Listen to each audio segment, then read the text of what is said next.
तो छांदोग्य और बृहदारण्यक उपनिषद की मैंने 2 खासियत बता दी थी। इससे पहले हम क्या क्या कर चुके हैं, एक बार नजर दौड़ा लेते हैं। ईशावास्य उपनिषद हम कर चुके हैं।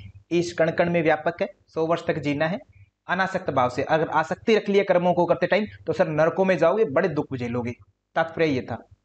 ठीक है, आगे बात करें विद्या और अविद्या। विद्या और अविद्या सर अलग अलग जानोगे तो दिक्कत होगी, नरक में जाएंगे।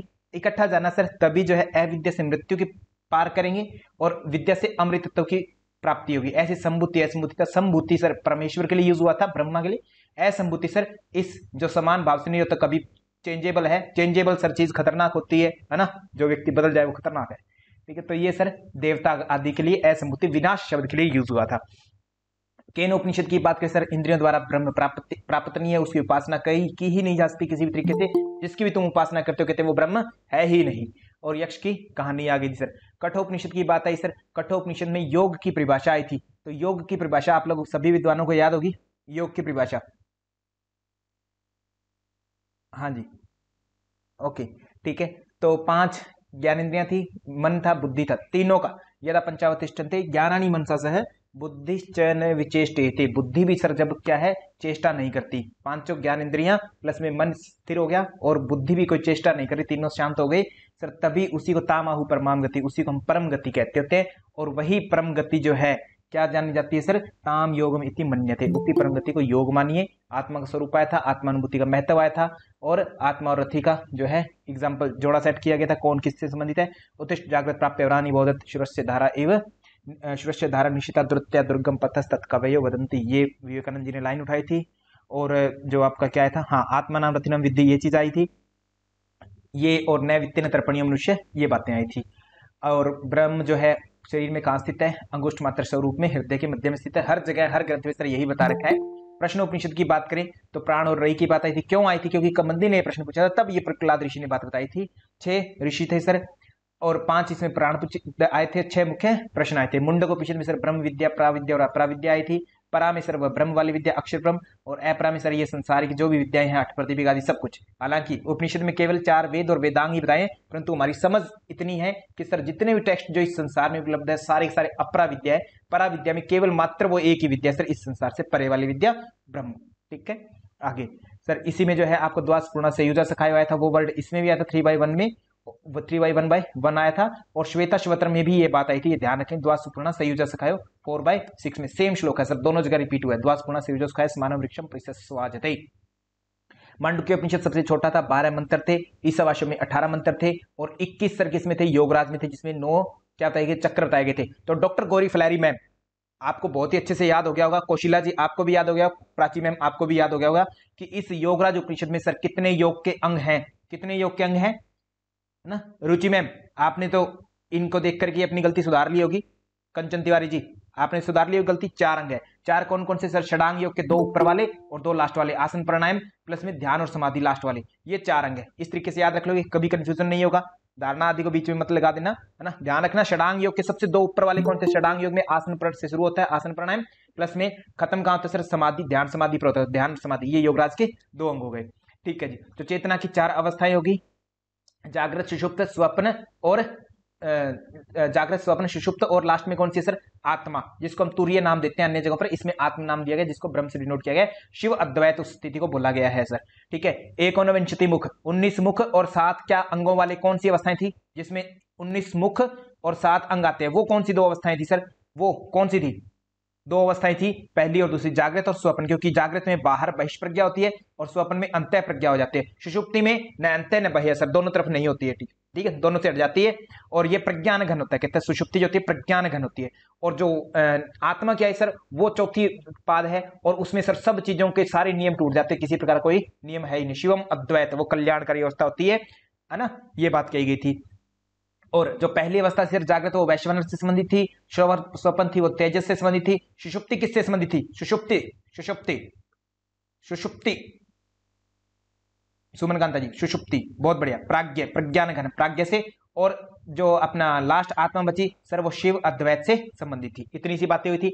ऐत्रेय उपनिषद में बात करें सर, ऐत्रेय उपनिषद में ब्रह्म की अवधारणा थी। इसमें एक टेबल थी, इसमें कहा गया था कि कुछ देवताओं उस ब्रह्मा अकेले थे, उन्होंने 4 लोक पैदा किए, अम्ब मरीचि मरम और आप है, ये 4 लोक पैदा किए, फिर लोकपाल रचना की और फिर उसने देवता ही बना दिया अग्नि वायु आदित्य। इन्होंने कहा कि हम रहें कहाँ, जब इनके रहने के लिए स्थान लाया गया तो सबसे पहले गाय का शरीर लाया गया तैत्रीय उपनिषद में, गाय का पसंद नहीं आया। उसके बाद में कौन सा लाया गया, गाय के बाद में घोड़े का लाया गया, वो भी पसंद नहीं आया। फिर उसके बाद में सर मनुष्य शरीर आया, उसको पसंद आया। मनुष्य शरीर में सभी देवताओं ने अपना अपना स्थान पा लिया। तो डॉक्टर सुमन कांता मैम, मेरा यही प्रश्न आपसे है कि अग्नि का स्थान कहां था सर, अग्नि ने अपना स्थान कहां पर लिया, ठीक है, अग्नि ने अपना स्थान कहां पर लिया ऐत्रेय उपनिषद के अनुसार, यही प्रश्न है। ओके, वाह बहुत बढ़िया, बहुत ही बढ़िया। अरे एक एक चीज याद कर ली सुमन कांता जी आपने। नीतू जी, नेहा ठाकुर जी, कौशिला जी, प्राची जी, गौरी मैम, बीना जी। ओके, वाक इंद्रिय के रूप में मुख में स्थान ले लिया था। और चक्षु ने कहां लिया था, सॉरी चक्षु में किसने स्थान लिया था, चक्षु में, चक्षु इंद्रिय में किसने स्थान लिया था अपना, चक्षु मतलब आंख में किसने लिया था सर, बहुत बढ़िया, सूर्य ने। और सर चंद्रमा फिर कहा गया था, चंद्रमा में सर आपने याद करवाया था, चंद्रमा में मैं शब्द आता, तो मैं से हम याद रखें मन, और मन को सर चंद्रमा से चंचल ऐसे तुलना की जाती थी, मन को तुलना की जाती चंद्र का, ठीक है। बाकी सारी चीजें भी आपको याद होगी। और सर नाभि में कौन आया था, नाभि में, नाभि में कौन था, नाभि में कोई बात आई थी क्या, नाभि में देवता कौन थे, हाँ देवता मृत्यु थे। और वायु का रूप, प्राण के भेद करें अगर, प्राणों में से प्राण कौन सा था, नाभि में एक प्राण भी, प्राण जो है कहते मृत्यु के रूप, मृत्यु देवता के रूप में स्थित हो गया। और वो प्राण का नाम क्या था नाभि में, नाभि में डॉक्टर राखी जी, बहुत ही बढ़िया, बहुत ही बढ़िया, अपान, बहुत बढ़िया, शाबाश, एक एक चीज कंटेस्ट कर लिया, बहुत बढ़िया है ना। सच में ही आपका टीचर आपको बहुत बढ़िया पढ़ाता है, किससे पढ़ते भाई। तैत्रीय उपनिषद की बात करें तो आगे पंचकोश है, पंचकोश में शिक्षावल्ली, आनंदवल्ली और भृगुवल्ली 3 वल्लियां हैं, ठीक है। शिक्षावल्ली जो है इसमें शिक्षाएं दी जा रही है, अतिथि देवो भव आदि इस तरीके की बातें की जा रही है, मातृ देवो भव, पिता देवो भव, इस तरीके की अच्छी अच्छी बातें की गई, ठीक है। महासंहिताएं भी आई, वर्ण स्वर आदि कहते हैं, ये सारी संहिताएं होती है जगत में व्याकरण के रूप से देखे, परंतु इसको अगर जगत के दृष्टिकोण से देखे तो महासंहिताएं होती है, टेबल आई थी वो इंपॉर्टेंट है। आनंदवल्ली में सिर्फ ब्रह्म के आनंद की व्याख्या की गई थी, इसलिए इसमें पंचकोशों की चर्चा करते हुए डायरेक्टली इनडायरेक्टली जोड़ते हुए फिर आपको आप ब्रह्मानंद के बारे में बताया था कि वो सबसे श्रेष्ठतम आनंद कहता ब्रह्मा का ही है। और भृगुवल्ली सर लास्ट में आया था, भृगु और वारुणी के बीच का संवाद, वहां पर भी डॉक्टर राखी शाह जी तप के माध्यम से, पिछली बार आपने प्रश्न पूछा था ना ये तप से ही क्यों जाना सर, तो तप के माध्यम से सर जो है इन्होंने क्या जाना, ब्रह्म को जाना। किसने जाना, भृगु ने, बार बार तप किया तभी पता चला, बार बार चाहते तो वारुणी ऋषि पिता थे और पुत्र थे, अपने संतान को कुछ भी बता सकते थे जितनी चर्चा चाहिए, परंतु भाई तप के बगैर कुछ भी पॉसिबल नहीं है, ये बताया जाने की कोशिश कर रही है हमें उपनिषदकार, कुछ बताने की चाहते होते हमें तप करना ही पड़ेगा, गलतियां मतलब करनी ही पड़ेगी आपको। 5 बार गलती की है पूरी, 5 मतलब 4 बार गलती की है पूरी भृगु ऋषि ने, किसी किसी चीज को कुछ भी समझ लिया, कहते यही है क्या, यही है क्या, फिर 5वीं बार में सर उसे फाइनल कुछ एहसास हुआ है ना, कहते आनंद सर ये जो है यही ब्रह्म है। मतलब गलतियां देखो कितनी कर रहे हैं, गलतियां करने से प्रिय विद्यार्थियों कभी मत डरना, परंतु एक ही गलती को बार बार मत करना, ये भी है ना, बार बार अन्य कोश को सब कुछ मत समझना। आगे चलते हैं, तो छांदोग्य उपनिषद में सर ओंकार का ध्यान करना आया था, उद्गीत कहा गया है। तो आपसे कल को देखो ओम के रूप में तो हर जगह बताया था, उद्गीत वर्ड कहीं आया था क्या इससे पहले, उद्गीत, उद्गीत का मतलब हमें पता है ओम को बोलते हैं नो डाउट, बट उद्गीत आया था क्या, इसी उपनिषद में छांदोग्य में उद्गीत की मात्राओं को ऊपर नीचे करके जो है आपको टेबल बनाई गई थी। और शांडिल्य विद्या विद्या तो डॉक्टर सुमन मैम, आदरणीय आंचल डागर जी, श्री निखिल सर, लक्ष्मी नारायण सर, ये शब्द आप देखेंगे बह लिखा हुआ है, भांडिल्य विद्या ऐसा टोन आ रही है, ये ओरिजिनल सिलेबस है उसी का स्क्रीनशॉट लिया है, परंतु सभी विद्यार्थियों से ये अनुरोध है कि यूजीसी के अपने खुद के सिलेबस, ओरिजिनल सिलेबस में ये जहां भी दुए वाला शय होना चाहिए था, अपने आप में स्टार्टिंग होनी चाहिए थी, वो पता नहीं कैसे भय बना हुआ है, तो जहां पर भी भय देखें उसको थोड़ा सा इंग्लिश में या तो देख लें, इसको क्लियर हो जाएगा, अदरवाइज भय को शय के रूप में पढ़े आप, शांडिल्य विद्या क्लियर हो जाएगा। तो ये शांडिल्य विद्या है, असल में बांडिल्य नहीं है, ठीक है, ये मिसप्रिंट हुआ है, ये ओरिजिनल सिलेबस है उसी में शांडिल्य विद्या है, ठीक है, ओके क्लियर है सर। तो अब आपसे पहला प्रश्न क्या बना, यहां से पूरे सिलेबस को देखकर एग्जामिनर प्रश्न बनाएगा, और हमेशा ही मैं बार बार कहता हूं सिलेबस आपको डेली पढ़ना है, रटना है, आंखों के सामने होना चाहिए, क्योंकि सिलेबस से ही सर आपके 10 से 12 प्रश्न बन जाते होते हैं। आज तक का रिकॉर्ड देखें तो 20-25 क्वेश्चन तो आपके सिलेबस को देख करके ही आप निकल जाएंगे, सर ये तो सिलेबस से आए हुए हैं केवल देख करके। जैसे शांडिल्य विद्या बताओ किस उपनिषद में, छांदोग्य में, पंचकोश बताओ कहां है, तैत्रीय में, पराविद्या और अपराविद्या कहां है सर, मुंडक में, प्राण और रई का धारणा कहां है सर, प्रश्न में, है ना। आत्मा का स्वरूप सर किस उपनिषद में अच्छे से बताया गया? कठोपनिषद में। विद्या और अविद्या की अवधारणा सर ईशावास्य उपनिषद में। यक्ष का उपाख्यान बताओ किस उपनिषद में? केन उपनिषद में। आगे ना बात थोड़ी थोड़ी समझ में। तो इस तरीके से केव और चेतना की चार अवस्थाएं या चतुष्पाद ब्रह्म का वर्णन कहां है? मांडुक्य में। 6-7 क्वेश्चन तो इतने मात्र से बन गए, जो कि दूसरे यूनिट का एक पार्ट मात्र है। तो कहने का मेरा मतलब यह है कि जब भी आप पढ़ो सिलेबस को एक बार जरूर देखो सर आपके सामने कि मुझे क्या क्या पढ़ना है, लिमिट्स क्या है मेरी, ये इंपॉर्टेंट पार्ट है। और पी वाई क्यूज तो अपने को देखना ही है। तो आगे चलते हैं। छांदोग्य उपनिषद सामवेद की तलबकार शाखा से था। तो सामवेद से जुड़े हुए उपनिषद सर तलबकार से, सामवेद की तलबकार शाखा से कौन कौन से थे सामवेद के सर? एक तो हमने केन उपनिषद देख लिया है, एक छांदोग्य। और बात की जाए सामवेद से, केवल सामवेद से जुड़ा हो तो बिना मैम आप बता रहे थे एक उपनिषद बताया था आपने। हाँ बहुत बढ़िया, बहुत ही बढ़िया। ठीक है, तो सामवेद से जुड़ा हुआ एक उपनिषद बताया था जिसको हमने क्या नाम जाना था? ओम चूड़ामणि उपनिषद। हाँ जी बिल्कुल क्लियर है। ओके आगे चलते हैं फिर। ठीक है, चूड़ामणि। चूड़ामणि सर किस आठयोगी ग्रंथ से मिलता जुलता है? चूड़ामणि मतलब उसके कॉन्सेप्ट जो है ना 90% तक मैं ये कह सकता हूं सर कि गोरख संहिता से मिलते जुलते कॉन्सेप्ट है। 90% तक, सारा तो नहीं कहेंगे, 90% तक गोरख संहिता से मिलते जुलते हैं। और इसमें गोरख में भी षडांग योग है, चूड़ामणि में षडांग योग है। तो एक और कौन सा ग्रंथ है जिसमें षडांग योग है? एक और ग्रंथ भी है षडांग योग वाला, कौन सा है सर? एक ग्रंथ है कोई सर? ध्यान बिंदु उपनिषद। परंतु ध्यान बिंदु में षडांग योग जरूर है, उसके कॉन्सेप्ट जो होते हैं गोरक्ष बिंदु, गोरख संहिता या चूड़ामणि से एज इट इज मिलते जुलते बिल्कुल भी नहीं है। बहुत रेयर चांस है अगर कोई 1-2% मिलता जुलता चीज है तो, बट उसके इक्विवेलेंट नहीं है। षडांग योग जरूर है, ये ध्यान रखेंगे, क्योंकि आसन इसमें ध्यान बिंदु में 4 है और गोरख संहिता और चूड़ामणि में आसन 2-2 है। ठीक है, आगे चलते हैं। इसी को हम पूरा करते हैं छांदोग्य को, किसी और चीज को नया दोहराते हुए। सामवेद की तलबकार शाखा छांदोग्य ब्राह्मण है, एक ग्रंथ है, उसमें 10 अध्याय, उनमें से 8 अध्याय छांदोग्य उपनिषद में छंद का अर्थ आच्छादित करने वाला, उद्गीत की उपासना का महत्व है। तत्त्वम असि, ये लाइन, ये वर्ड आता है इसमें, बहुत बड़े बड़े श्लोक भी है इसमें। तो उनमें से छोटा छोटा टर्म मैंने निकाल लिए, तो वो आपकी इंपॉर्टेंट पार्ट हो सकता है, कल को पूछा जाए कि ये बताओ ये कहां पर आई। तो तत्त्वमसि ये किसमें है? छांदोग्य उपनिषद में। कल को आपको, क्योंकि आपके सिलेबस है ना वेदों का भी बताया गया कि वेद भी पढ़ने हैं आपको, मतलब वेदों के बारे में आपको नॉलेज होनी चाहिए। कल को आपको ये प्रश्न आ जाए तत्त्वम असि, त्वम असि, मान लीजिए ऐसा प्रश्न आ जाए, तो ये बताओ किस वेद से संबंधित है? किस वेद से संबंधित? तो सर किस वेद में है ये? छांदोग्य उपनिषद सामवेद में। तो आपका उत्तर क्या होगा सर? सामवेद। हालांकि फिर मैं एक क्लियर कर देता हूं, जब आप वेदों को पढ़ते हो तो तत्त्वमसि लगभग चारों ही वेदों में आपको टर्म मिल जाएगी, है ना, क्योंकि वेद सर छोटी चीज थोड़ी ना है, सारों ही वेदों मिल जाएगी। परंतु अगर आपको ऐसा ऑप्शन मिल जाए, कभी कभी इस तरीके का एग्जामिनर कई बार कर देता है ऐसी कुछ, है ना, चलाकियां अलग क्वेश्चन में कर दे, तो आपको थोड़ा तैयार रहना कि इस तरीके की बातें हमें इस रूप में पता होनी चाहिए, अलग रूप में सूची मिलान करने आ जाए किसी रूप में, तो आप क्लियर कर पाए। सर्वम खलु इदम ब्रह्म, ये सर सब कुछ कहते ब्रह्म ही है जो भी दिखाई दे रहा है, ये भी इसी उपनिषद में। आहार शुद्धो सत्व शुद्धि सत्वा शुद्धो ध्रुवा स्मृति, ये भी सर छांदोग्य उपनिषद में है। सभी का रस सर कौन था? 8वां रस कहते उद्गीत है। भूतो पृथ्वी, पृथ्वी का रस जल, जल का औषधि, औषधि का पुरुष, पुरुष फिर वाणी, वाणी का ऋक, ऋक का साम और उद्गीत, ये था। उसके बाद में इन वाक ही ऋक, साम प्राण ऋक, इन सबको जोड़ दिया था, ऋक और वाक, ऋक और साम, ऋक और साम। सर ये बताया था ऋक को क्या कहा था? कहते वाणी है, ऋचाएं वाणी है, उनके अंदर की सर जो ऊर्जा है वो क्या है? कहते प्राण है सर। ठीक है, और ये ऋक और वाक से ही कहते क्या होता है? वाणी उत्पन्न होता है, और इनके मिलन से कहते ओंकार का सृजन होता है। हालांकि ओंकार को बनाया नहीं जा सकता, परंतु ओंकार को बनाने का अर्थ है कि वाणी केवल मात्र नहीं है, उसमें प्राण भी आपका मैटर करता है। सर किस गति से, किस ऊर्जा से बोल रहे हो? कहने का मतलब ये कि ओंकार का सृजन होता है। ठीक है, ऋक और साम से, ऋक और साम का अर्थ, ऋक मतलब वाणी और साम का मतलब प्राण हो गया। देवताओं के युद्ध की बात आई थी असुर और देवताओं के रूप में, तब देवताओं ने कैसे विजय प्राप्त की? मुख्य प्राण के रूप में उद्गीत की उपासना की, तब सर असुरों को हराया उन्होंने। इतना सा प्रश्न है, तो इसलिए कहते उद्गीत के रहस्य को कहते जो भी जान लेगा अच्छे से, और उस व्यक्ति जो उद्गीत को जानता है उसके प्रति किसी ने पाप कामना रख ली तो सर उसका सब कुछ नाश हो जाएगा। ऋषियों का उदाहरण आपके सामने ही है सर, जितने भी ऋषियों के सामने किसी भी सत्ता ने ना आंख उठाई, सारी सारी सत्ता तबाह हो गई। आज तक का इतिहास उठा के देखेंगे आप, है ना। अगर तबाह नहीं हुई तो इसका मतलब वो ऋषि नहीं थे, अगर वो ऋषि थे और सत्ता तबाह हो गई तो समझ लेना कि ओंकार की सर महिमा का फल था ये। उपनिषद बोल रहे हैं, बड़ी तगड़ी बात है, जीवन में अपना के देखना भी सब कुछ चेंज हो जाएगा। ठीक है, उद्गीत की बात आई थी आके, और उसके बाद में बताया था उद्गीत रहस्य के बारे में, कहते तपशील और आदित्य के रूप में उद्गीत की उपासना की जाती है। क्या, और प्राण और अपान जो है अपना संधि के रूप में व्यान बता दिया था, वाणी है आदि आदि, इस तरीके से बता दिया था। सबसे इंपॉर्टेंट बात आई थी आपकी ये वाली टेबल, ये इंपॉर्टेंट टेबल कैसे याद किया था? ध्यान बिंदु हमारे याद था अ, उ और मैं के रूप में, तो अकार मात्रा इसको बोला गया था, उकार इसे बोला गया था, मैकार इसको बोला था। नीचे से ऊपर के रूप में मैंने याद करवाया था कि आप ए उ और मैं ऐसे समझे, और उद्गीत जब लिखेंगे तो इस टेबल के सामने ऐसे लिखिए,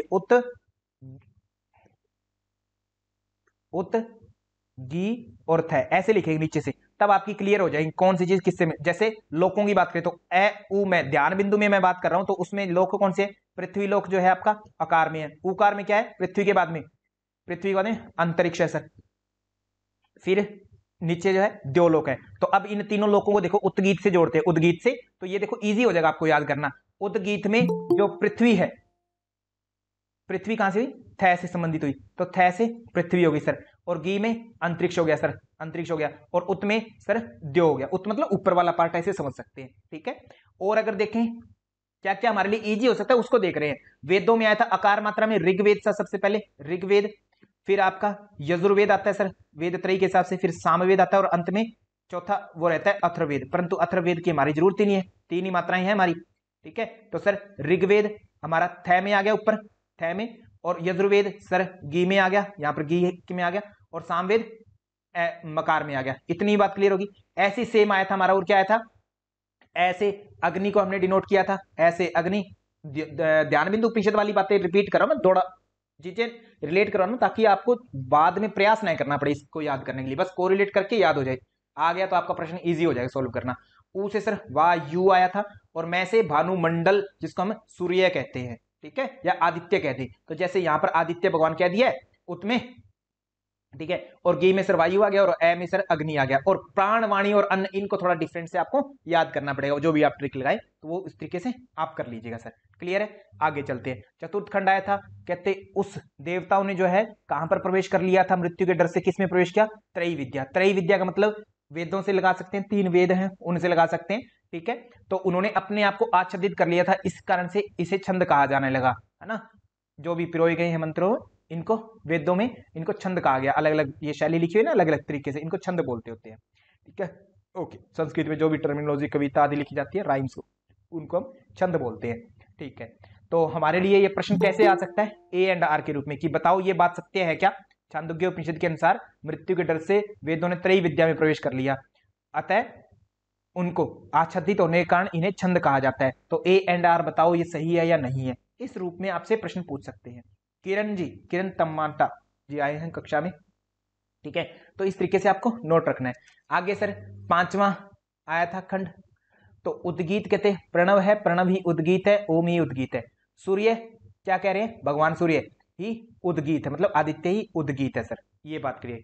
इसी को क्या कहते हैं, आधिदैविक उपासना बोलते हैं, आधिदैविक उपासना। तो दो चीज आई है सर। आध्यात्मिक उपासना में क्या था, देवताओं ने विजय प्राप्त करने के लिए मुख्य प्राण के रूप में उपासना की, मुख्य प्राण के रूप में उद्गीत की उपासना की। तो वो कौन सी हुई, आध्यात्मिक उपासना हुई, आध्यात्मिक उपासना। तो कहते इसी इसी भगवान को, इसी उद्गीत को कहते एक, वैसे पूरा लंबा चौड़ी बात है ये, कहते एक कोशित की ऋषि थे, कोशित की, है ना, एक ऋषि थे कोशित की,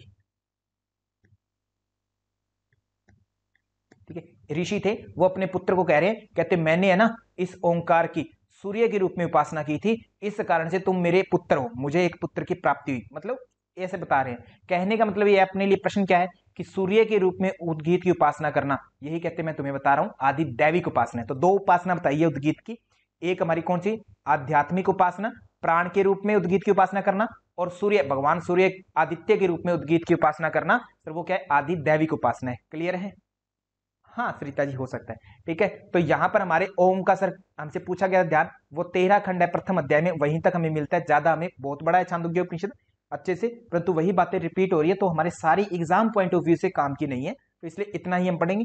आगे और काम की चीज है, शांडिल्य विद्या आती है।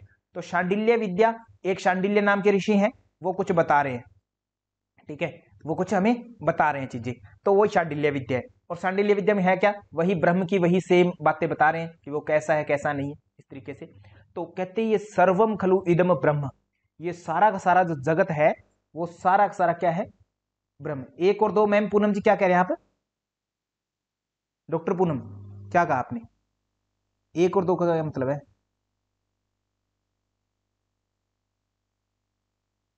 ओके खैर, शांडिल्य विद्या प्रथम और दूसरा अध्याय जो है हमारे सिलेबस के अनुसार काम का नहीं है, इसलिए हमने नहीं रखा उसको, वो नहीं करेंगे हम छांदोग्य उपनिषद में। हमसे दो ही चीजें पूछी जा रही सिलेबस में, ओम का ध्यान करने की विधि और प्लस में क्या पूछा हमसे, शांडिल्य विद्या पूछा। ये दो चीजें पूछी है तो इसलिए दो ही हम करेंगे ना, ठीक है। ओम का ध्यान हो गया, जो चीजें उद्गीत के रूप में बता दी, और उसकी उपासना बता दी कि उपासना कौन सी आदिदैविक है, कौन सी आध्यात्मिक है। आध्यात्मिक सर प्राण के रूप में उपासना करना, आदिदैविक देवता के रूप में उपासना करना, मतलब सूर्य देव है उसके रूप में उपासना करना। ये दो उपासना होगी, इतना ही है। और उद्गीत का अर्थ हो गया हमारा, क्लियर है। अब चलते हैं आगे।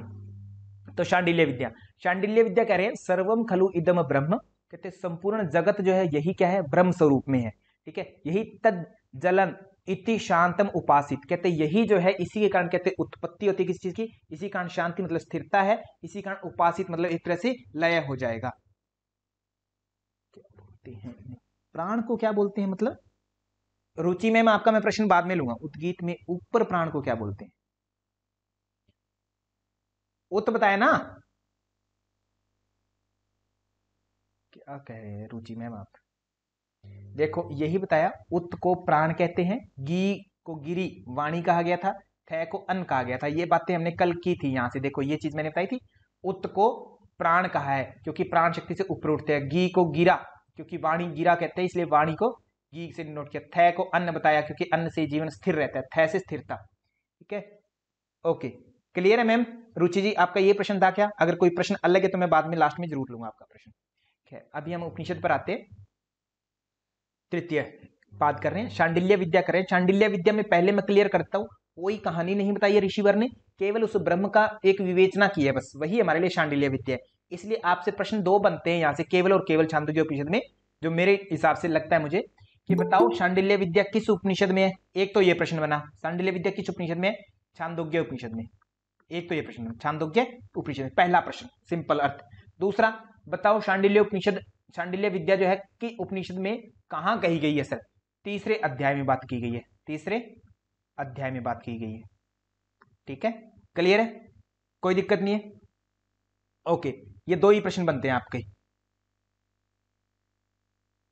ठीक है जी। इसके अलावा कोई दिक्कत नहीं है। छन्न मतलब,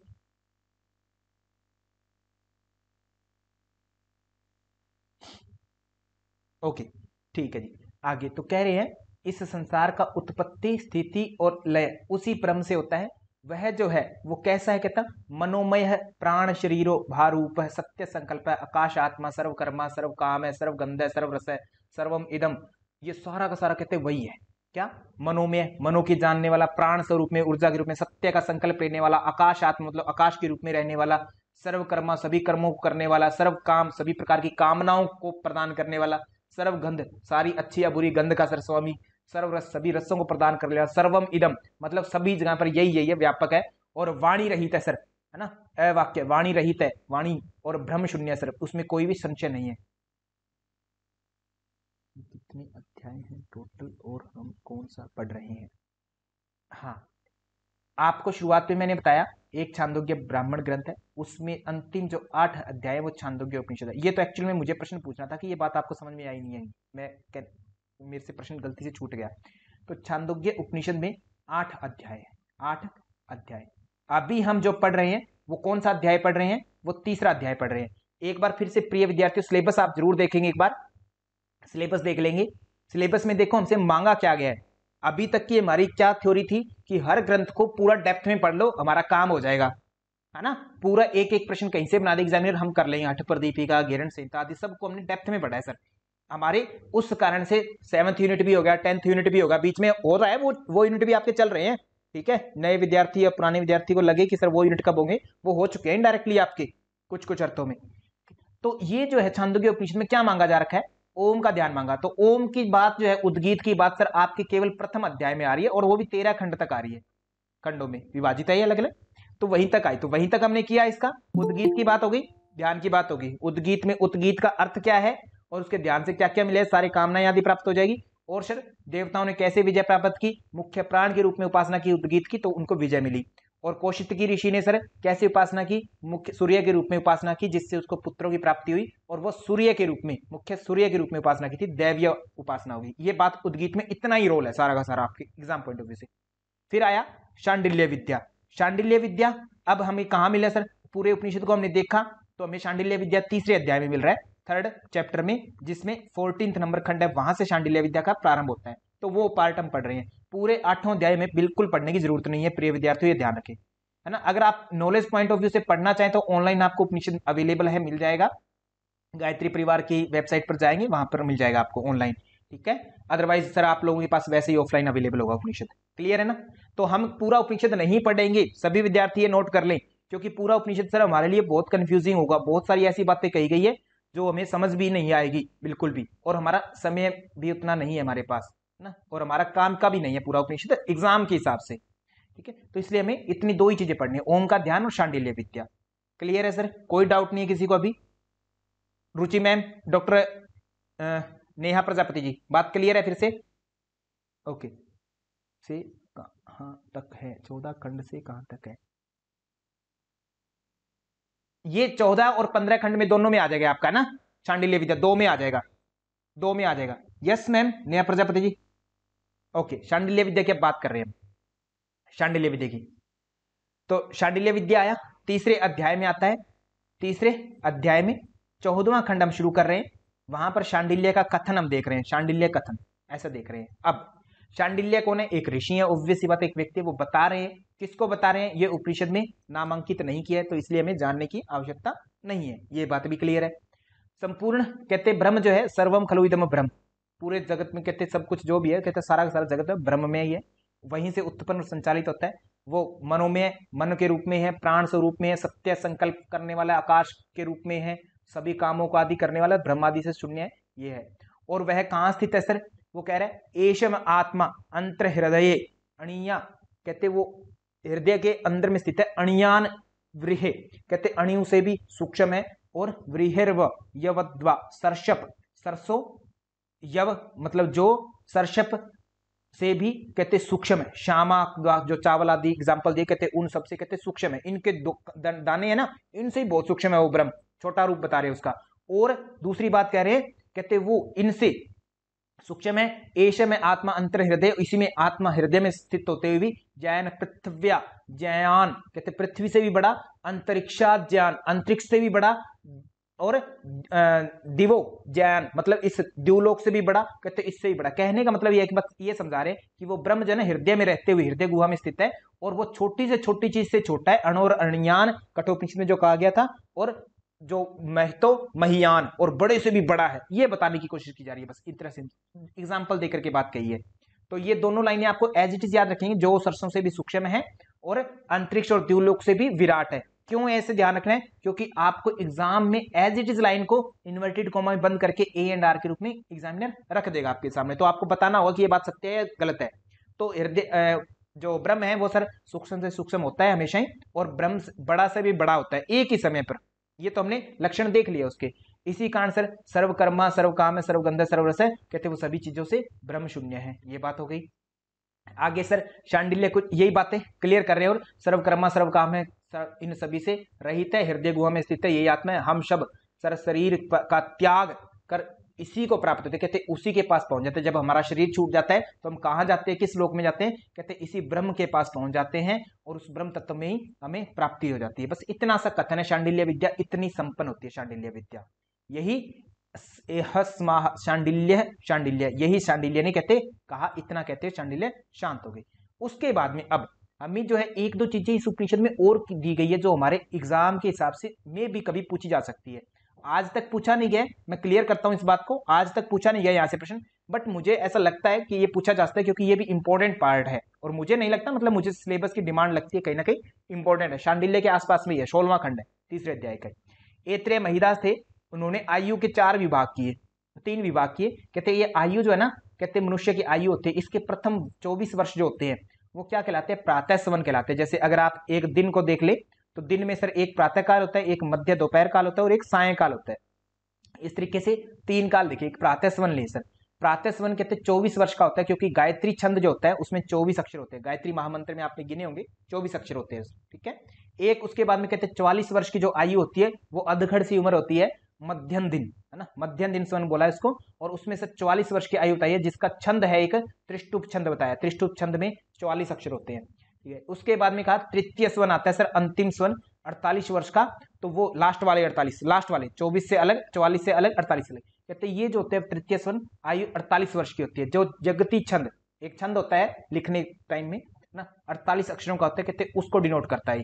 तो इस प्रकार ऐत्रेय महिदास एक ऋषि हुए, उन्होंने मनुष्य की कुल आयु 116 वर्ष की मानी है, 24, 44 और 48, इन सब को मिलाकर के कहते ये साधक जो इस प्रकार से कहते अपने जीवन को जीता है ना, गायत्री छंद के अनुसार, त्रिष्टुप छंद, जगती छंद, कहते इस प्रकार से आयु अगर जीता है तो कहते वो रोग रहित होकर के जो है पूरे का पूरा अपना जीवन 116 वर्ष तक की आयु को जी पाता है, अच्छे से जी लेता। सिंपल भाव यही है हमारे लिए इंपॉर्टेंट क्या है, ये बस टेबल। प्रातः स्वन 24 वर्ष गायत्री मंत्र से संबंधित। मध्यम दिन सर हमारे लिए कौन सा हुआ, त्रिष्टुप छंद हो गया 44 अक्षर वाला, 44 वर्ष की आयु होगी। तृतीय स्वन 48 वर्ष जो कि जगती छंद का उदाहरण हो गया। बस इतनी सी बात। आगे एक बात और आती है कि ये जो मन है, ये मन है, ये ब्रह्म स्वरूप में मन की अगर ब्रह्म की अगर मन के रूप में उपासना करते हैं तो ये आध्यात्मिक विवेचन है उसका। और आकाश के रूप में, आकाश ही ब्रह्म है ऐसा समझ करके अगर हम उपासना करते हैं तो ये आदिदैविक उपासना है, आदिदैविक विवेचना है। तो कहते उस ब्रह्म के 4 पाद हैं। हमें मांडुक्य उपनिषद में कुछ और 4 पाद बताए थे, यहां पर मनोमय ब्रह्म, अगर मन को हमने ब्रह्म समझा, मन के स्वरूप में ब्रह्म को समझा तो मनोमय ब्रह्म हो गया। ठीक है, इस ब्रह्म के कहते 4 पाद है। कौन कौन से, वाणी, प्राण, चक्षु और श्रोत्र। श्रोत्र मतलब कान। ठीक है, ये 4 पाद है सर, वाणी, प्राण, चक्षु और श्रोत्र, मतलब इनको नियंत्रित करता है। कहने का भाव ये है कि मन किसको कंट्रोल करता है, आपकी इंद्रियों को नियंत्रित करता है, प्राण आदि को कंट्रोल करता है, ये भाव है ये कहने का। परंतु हमें 4 चीज दी गई है तो चारों इंपॉर्टेंट है। ठीक है, आगे कहते ये आकाश के रूप में अगर ब्रह्म को समझते तो ये आकाश जो है इसके सर क्या पाद है, 4 पाद कौन कौन से, अग्नि, वायु, आदित्य और दिशाएं, कहते ये संबंधित है। और एक बात इसमें कह रहे हैं, कहते ये जो मनोमय ब्रह्म की जो वाणी है वो किससे संबंधित है, अग्नि से। क्या ऐत्रेय उपनिषद याद है, आप सभी ने उत्तर दिया था मुझे। ऐत्रेय उपनिषद में ये एक स्टोरी के रूप में बताया था कि अग्नि जो है उस शरीर में जाकर के किस रूप में, अग्नि देवता किस रूप में स्थित हो गए, वाक इंद्रिय के रूप में स्थित हो गए मुख में, तो वाणी से डिनोट हो गया अग्नि। वायु जो है ऐत्रेय उपनिषद की स्टोरी को कोरिलेट करें, इसका महत्व कुछ अलग था। वायु को क्या बताया था, प्राण के रूप में स्टोर हो गए थे। आदित्य भगवान सूर्य थे, सूर्य किस रूप में स्टोर हो गए थे सर, चक्षु के रूप में। कि मनोमय शरीर के रूप में अगर ब्रह्म की कल्पना की, क्योंकि ब्रह्म तो सर हर चीज ही ब्रह्म है ना, तो मनोमय भी एक ब्रह्म को माने या आकाश को ब्रह्म माने, तो ये आपस में कहते हैं इस तरीके से कोरिलेट है। दिशाएं श्रोत्र मतलब कान के रूप में जानी गई थी ऐत्रेय उपनिषद में, तो वही स्टोरी अलग रूप में यहाँ पर रो दिया अपने सामने कि अगर ऐसे समझो तो इस तरीके से एक दूसरे से संबंधित है, इसका भाव कुछ गहरा निकलता होगा। ठीक है, तो ये सेम है सर, आकाश ब्रह्म जो है, आकाश के रूप में जो ब्रह्म है उसके 4 पाद मनोमय ब्रह्म से किस प्रकार से संबंधित है, वो सूची मिलान करनी आ सकती है आपसे, 100% आ सकती है सर। एक ऑलरेडी आई हुई है आपसे, इंपॉर्टेंट आप आया हुआ है यहां से प्रश्न एक, ठीक है, उसको चाहे इससे प्रश्न मान लो, चाहे वो अपने जो कौन सा उपनिषद है, ऐत्रेय उपनिषद, वहां का मान लो, एक ही बात है, क्योंकि दोनों प्रश्न सेम ही है, तो यहां से प्रश्न आया। तो मनोमय ब्रह्म जो है, आकाश वाला जो ब्रह्म है उससे कैसे संबंधित है, किस किस रूप में, मनोमय वाला आध्यात्मिक है, और आकाश देवता के रूप में होगा, दैवीय संपदा होगी। आध्यात्मिक मतलब हमारे शरीर में रहता है। आप लोगों को छोटी सी मैं बात बताता हूं, वैसे आप लोगों ने दुख 3 प्रकार के होते हैं, रुचि मैम कौन से होते हैं, पहला दुख कौन सा, आदिदैविक, क्या आध्यात्मिक कह दीजिए या ऐसा कुछ भी कह दीजिए, आध्यात्मिक बोल देता हूं मैं, चलो आध्यात्मिक दुख होता है एक, और एक आदिदैविक होता है, ठीक है, और एक कौन सा होता है, आदि भौतिक। ठीक है, मतलब आधार जिसका भौतिक है, आधार जिसका दैवीय है, आधार जिसका आत्मा। और आध्यात्मिक जो होता है 2 प्रकार से होता है, एक शारीरिक रूप से फिजिकल और एक मानसिक रूप से। तो मन जो होता है उसको किस में काउंट करेंगे आप, आध्यात्मिक में काउंट करेंगे, ठीक है। और ऐसे ही दैवीय सर किस में काउंट करेंगे, जो दैवीय आपदा है, देवताओं के कारण होती है। अब आकाश सूर्य भगवान के कारण हो जाए, सूर्य भगवान इतने ज्यादा उग्र हो गए कि सर अकाल पड़ गया, है ना, दैवीय आपदा हो गई। या वरुण देवता, वर्षा के देवता इतने उग्र हो गए कि सर बाढ़ आ गई, दैवीय आपदा, जो हमारे कंट्रोल में नहीं है, भौतिक सर फिजिकल चीजों से। इन तीनों दुखों के हम आगे सांख्य दर्शन में अच्छे से एक्सप्लेन करेंगे, अभी हमारी इतनी डिमांड है इसकी। तो मैं ये बताना चाह रहा था, आध्यात्मिक मन जो है आध्यात्मिक के रूप में, और आकाश जो है देवता के रूप में बताया गया है। क्लियर है। आगे सर एक बार की बात है, कहते हैं एक और स्टोरी इसमें मिलती है उपनिषद में, कहते हैं कि एक बार हरिद्रुम गौतम ऋषि थे, वो अब ज्ञान देते हैं कहते सभी को, तो कहते उनके पास में सत्यकाम नाम के एक ऋषि पहुंचे, सत्यकाम, ठीक है, सत्यकाम नाम के ऋषि जा रहे हैं, किनके पास में, गौतम ऋषि, हरिद्रुम नाम दिया गया गौतम ऋषि को, ठीक है। उनके पास गए, कहते मुझे जो है ज्ञान लेना है, ब्रह्म विद्या का उपदेश दीजिए, गुरुकुल में पढ़ना है आपके पास, आचार्य कुल में पढ़ना है। कहते ठीक है, पढ़ना है तो पहले अपना नाम बताओ, अपना गोत्र आदि बताओ, क्योंकि आपका नाम आदि करना है, नामकरण आदि ऐसी परंपरा थी उस समय, ठीक है। तो गोत्र बता नहीं सके तो अपनी माँ कहते जाओ और अपनी माँ से पूछ कर के आओ, माता जी से पूछ के आओ। कहते ठीक है, अपनी माँ के पूछ के आई। माँ का नाम क्या था? जाबाला। सत्यकाम की माँ का नाम जाबाला। तो उनसे पूछा कि बताओ मेरे पिताजी कौन है, मेरे गोत्र क्या है, क्योंकि मुझे आचार्य कुलम में प्रवेश लेना है, गौतम ऋषि के पास में पढ़ना है। तो उन्होंने मुझसे ऐसा ऐसा पूछा है। तब जाबाला जो की माँ है सत्यकाम की, वो कह रही है सत्यकाम को, कहते तो मुझे तुम्हारे पिताजी का अच्छे से याद नहीं है, क्योंकि उन दिनों में मैंने आपके पिताजी से पूछा नहीं, और मैं जो है अलग अलग कार्यों में बिजी रहती थी, है ना, मैंने पूछा नहीं कभी, मुझे इसलिए ध्यान नहीं है तुम्हारे पिता का नाम। ठीक है। तो जब सत्यकाम ने ये बात जाकर के गौतम ऋषि ने को बताया, कहते ये मेरे माता जी को मेरे पिताजी का नाम ध्यान नहीं है, और गोत्र आदि ध्यान, गोत्र ध्यान नहीं है, मतलब पूछा नहीं होगा कभी, तो गोत्र कहते ध्यान नहीं है। तो उन्होंने ये कहा है कि अगर तुम्हें फिर भी जरूरत होती है तो मेरा नाम ले देना, है ना, मैं ही तुम्हारा असली नाम सत्यकाम हो गया और तुम्हारी गोत्र जाबाला होगी, तो सत्यकाम जाबाला तुम्हारा पूरा नाम हो गया। तो सत्यकाम जाबाली ऐसा आप टर्म समझते होंगे, जाबाली ऐसा वर्ड आता है, सत्यकाम जाबाली, ठीक है, जाबाला का पुत्र। ठीक है, तो वो कहते ऐसे ऐसे करके स्टोरी सारी बता दी गौतम ऋषि को। तो गौतम ऋषि जो है प्रसन्न हुए, कहते हाँ ऐसा जो है सत्य भाषण तुमने किया, तुम बिल्कुल झूठ नहीं बोले, चाहते तो तुम इसको छुपा सकते थे, परंतु तुमने जो चीज बताई है एज इट इज बता दी, और तुम वास्तव में सत्यनिष्ठा करने वाले हो, सत्य भाव से आए हो मेरे पास में, और तुम बिल्कुल विद्या के अधिकारी हो, ब्रह्म को जान सकते हो। तो कहते आओ पढ़ो, और इसलिए अब ज्ञान सरिता कुमारी मैम आपके लिए स्पेशल बात हो रही है, फिर से डायरेक्ट कुछ नहीं बताएंगे। कहते जाओ और ये 400 गाय है मेरे पास, इनको ले जाओ और इनको चराओ, और जब तक ये 1000 नहीं हो जाती 400 की, है ना, तब तक वापिस मत आना, है ना, तब तक वापिस मत आना। तो सत्यकाम बोलते ठीक है गुरुजी, आपने इतना कह दिया, मैं जा रहा हूं, और जब तक 1000 नहीं होंगी तब तक मैं वापिस नहीं आऊंगा। तब 1000 गाय कैसे होंगी सर? जब ये 400 गाय जाएंगी, इनमें से कुछ सर क्या होंगी, उत्पत्ति भी होगी ना, नए बछड़े भी पैदा हुए, तो इस तरीके से 1000 हो जाएंगे। तो जिस दिन 1000 हो जाती हैं तभी से सर फिर इनको ज्ञान मिलना शुरू हो जाता है, मतलब गुरु ने कुछ बताना चाहा था, कोई इस तरीके से मिल रहा है। तो देखते हैं वे, तो कहते भाई हरिद्रुम ऋषि के पास जाकर सत्यकाम जाबाली बोले कि मुझे जो है ज्ञान चाहिए, तो वो ब्रह्मचारी बनकर रहना चाहता हूँ आपके आश्रम में। परंतु ऋषिवर ने गोत्र पूछा, गोत्र नहीं बता पाए। तो सत्यकाम ने अपनी माँ से जाकर के पूछा कि गोत्र बताइए। तब जो उन्होंने क्या कहा कि मैं बहुत से ऋषियों के पास रहती थी, इसलिए मुझे सही सही मालूम नहीं है तुम्हारे पिता कौन है, गोत्र क्या है। ये एज इट इज उपनिषद में आती है बात। तो इसलिए उन्होंने अपना नाम दे दिया क्या, कि मैं सत्यकाम जाबाल हूं, ऐसा कह देना ऋषिवर को जाकर के, वो समझ जाएंगे। तो ऐसा कह दिया। ऋषिवर सत्य वचन सुन करके क्या हुआ, उनको 400 गाय दे दी, और कहा कि जब तक 1000 नहीं हो जाए तब तक इनको चराओ और जाओ। ठीक है। तो एक दिन सर वर्षों बीत गए, उनको चराते चराते गए, तो क्या हुआ, उनमें 1000 गाय हो गई। उन्होंने तो गिनी नहीं अब सत्यकाम जी ने, क्योंकि ऋषि का आदेश था बस करते रहना। तब उनमें से एक बैल बोल पड़ा। अब देखो ये कहानी के रूप में है, कहानी के रूप में समझना, हमें कुछ बताना चाह रहे ऋषिवर, काम की चीजें बस। ठीक है, कि आपको जो है डायरेक्ट कुछ नहीं मिलता, घुमा करके चीजें मिलती है ना, वो ब्रह्म जो होता है आपको डायरेक्ट कभी कुछ नहीं देता। ठीक है, तो इसलिए आस मत करना डायरेक्ट। तो वर्षों बीत जाने पर कहते गाय 1000 हो गई, तो उनमें से एक बैल बोला, वृषभ बोला, कहते हे सत्यकाम, हम जो है 1000 हो गए, और तुम्हें याद होगा तुम्हारे गुरु का उपदेश कि 1000 होते ही हमें वापिस ले आना, तो हम चलें क्या? कहते ठीक है चलते हैं। तो तब वृषभ ने इसी में बात में एक और ऐड ऑन करते हुए कहा कि अगर तुम चाहते हो तो मैं तुम्हें एक बात बताऊं, ब्रह्म का एक पाद बताता हूं, एक पैर की बात बता रहा हूं, ब्रह्म का पाद। कहते ब्रह्म के बारे में बताना चाहता हूं। ठीक है बताओ। कहते सत्यकाम को बताया, तो कहते ब्रह्म का एक पाद जो है ना, एक पैर जो है, वो 4 कलाओं में, कहते पूर्व पश्चिम और उत्तर दक्षिण, इन चारों दिशाओं में कहते प्रकाशवान होकर के व्यापक है ना। कहते उसी की उपासना करनी चाहिए, उसी को जानना चाहिए, मतलब दिशाएं जो सारे आसपास में जो जो कुछ है, कहते वही ब्रह्म है। ठीक है, चारों दिशाएं ब्रह्म का प्रतीक है। एक पाद ये हो गया। दूसरा पाद कहते अब आगे ले चलो हमें, और आगे अग्नि देवता मिलेंगे, वो तुम्हें दूसरा पाद बताएंगे। आगे चल पड़े। अगले दिन अग्नि देवता प्रकट हुए, और उन्होंने कहा कि मैं तुम्हें दूसरा पाद बताता हूं। दूसरा पाद बताया क्या? कहते पृथ्वी, अंतरिक्ष और द्युलोक और समुद्र, ये जो भी अनंत सीमा रहित जो चीजें हैं, कहते ये सारी की सारी कहते अनंतवान होकर के ब्रह्म इनमें व्यापक है। अंतरिक्ष लोक में, द्युलोक में, पृथ्वी में, समुद्र में, हर जगह व्यापक है। ये ब्रह्म का दूसरा पैर है, इसलिए अनंतवान होकर के, कहते अनंत मतलब कि सीमा नहीं है, उसकी सीमा रहित असीमित रूप में वो व्यापक है। फिर कहता अब तुम्हें अगला पैर जो है, अगला ब्रह्म का पाद कौन बताएगा? हंस बताएंगे। तो कहते अब हमें लेकर के चलो। गायों ने बोला ठीक है। अगले दिन फिर लेकर के चले, तो बताया कि अग्नि, सूर्य, चंद्रमा और विद्युत, ये चारों ज्योतिषमान होकर के, ज्योति के स्वरूप में ब्रह्म जो है, ब्रह्म का तीसरे पाद के रूप में, वहां ब्रह्म जो है ज्योतिषमान होकर के व्यापक है इन सभी में, मतलब सभी ज्योतियों में भी ब्रह्म है। समझाया क्या जा रहा है हमें कि प्रकाश में भी सभी वही है, सभी सीमा रहित चीजें असीमित जितनी भी उनमें भी वो है, सभी प्रकार के प्रकाशमान जो ज्योतियां हैं, सभी में ज्योति पुंज में भी कहते वही है, अग्नि, सूर्य, चंद्रमा और विद्युत के रूप में तीसरा पाद।